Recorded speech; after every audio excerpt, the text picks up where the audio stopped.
प्यारे बहनों और भाइयों नमस्कार।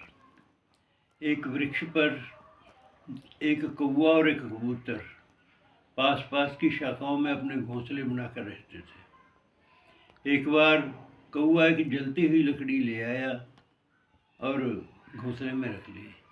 कबूतर ने कहा, भाई इसको नीचे फेंक दो, जंगल में आग लग जाएगी, हमारे जो ये घोंसले हैं ख़त्म हो जाएंगे। कबूतर उदंड था, उसने कहा, ये क्या हुआ, बहुत ठिकाने हैं, हमारे तो इटली तक ठिकाने ही ठिकाने हैं, कोई चिंता नहीं है। वही हुआ, आग सुलग गई और वृक्ष जलने लगा।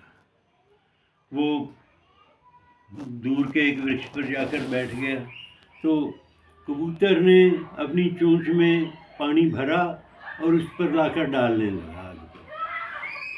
कौवे ने कहा, क्या पागल हो यार, तुम्हारी इससे पानी से क्या आग बुझ जाएगी?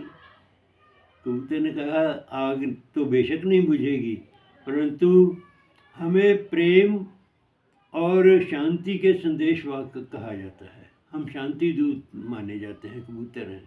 तो मैं नहीं चाहता कि कोई ऐसा कहे कि भाई कौवे की संगत में आकर इसी ने जंगल में आग लगा दी। इसीलिए मैं चाहता हूँ कि मेरा नाम आग लगाने वालों में न लिखा जाए, आग बुझाने वालों में लिखा जाए। सहारा न देती अगर मौज तूफान, डुबो ही दिया था हमें नाखुदा ने।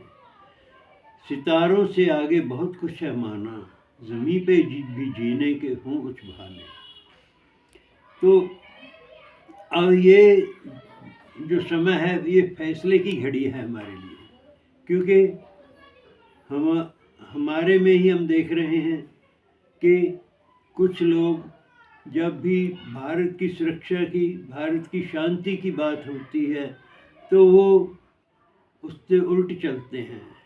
उनको आतंकवादी और उग्रवादी अच्छे लगते हैं, वो उनके हक में खड़ते हैं और उनको सही ठहराते हैं। और जो उनको हाथ डालते हैं, हमारी सुरक्षा फोर्सें हैं, उनके ऊपर अपना जान पर खेल कर उनको काबू करना चाहती हैं, वो उनके लिए उनके मन में कोई हमदर्दी नहीं होती। और जब वो बेचारे शहीद हो जाते हैं, उनको दो लफ्ज़ हमदर्दी उनके बोलने के लिए उनके पास नहीं होते। उनको आतंकवादियों के मरने पर रोना आता है। और हम पिछले उससे देख रहे हैं कि अगर ये सरकार थोड़ा सख्त ना होती तो ये लोग हमारा जीना दूभर कर देते।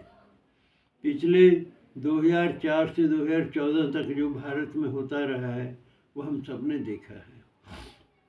और यही नहीं, बाहर से भी अब हम देख रहे हैं, पंजाब में हर रोज़ ड्रोन आते हैं, उसमें नशा और हथियार यहाँ फेंके जाते हैं। हमारे जो नौजवान पीढ़ी है उसको ख़त्म करने के लिए ये कितनी स्कीमें घड़ते हैं और उनको यहाँ पर लागू करते हैं। अगर हम सब मिलकर, ये हमारा सबका इकट्ठा प्रयास होना चाहिए कि इनके साथ हमें एक जंग है, ये जो प्रॉक्सी वार हमारे खिलाफ इन्होंने छेड़ रखी है, तो हमारा सबका फर्ज बनता है कि हम इकट्ठे होकर जैसा भी किसी का प्रयास है उसके लिए हम इकट्ठे होकर लड़ें और इनको काबू करने में हमारी जो मौजूदा सरकार है उसकी मदद करें।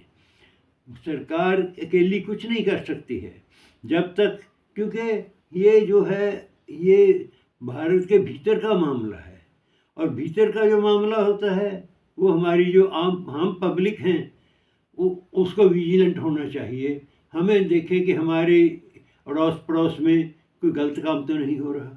यदि हो रहा है तो हम फ़ौरन सरकार को उसकी खबर दें ताकि मौके पर उसको काबू किया जा सके। जय हिंद।